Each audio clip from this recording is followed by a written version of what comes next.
Të dielën, nis në Vlorë procesi i votimit në rang qarku, një prej ditëve më të rëndësishme, e cila përcakton më pas partinë politike që do të drejtojë vendin në 4 vite të ardhshme. Por si janë të dhënat për qarkun e Vlorës të gjithë qytetarëve të cilët kanë të drejtën e votës në rang qarku, që do të marrin pjesë në këtë proces zgjedhor?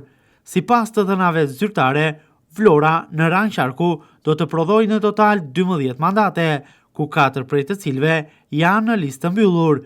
Totali votuesve në qytetin e Vlorës është 160.424, ndërsa në rang rethi, numri votuesve shkon në 206.902. Gjithashtu, në qarkun e Vlorës, 307.878 persona do të kenë të drejtën e votës. Përsa i përket qytetit e Vlorës, përgjatë procesit të votimit, do të votohet në 232 qendra votimi, ndërsa në rang rethi, numri i qendrave të votimit shkon në 309, në rang qarku janë total 449 qendra votimi.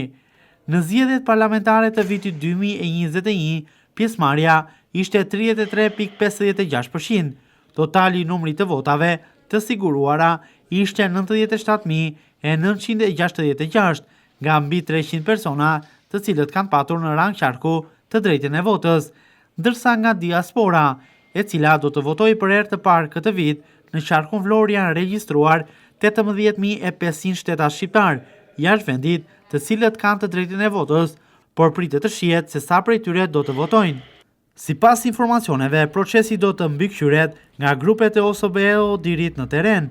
Pak orë përpara nisjes së procesit të votimit, 5 grupe të krijuara me përfaqësues të OSBE Dir po vëzhgojnë KZAZ-t dhe qendrat e votimit në rang qarku në Vlorë.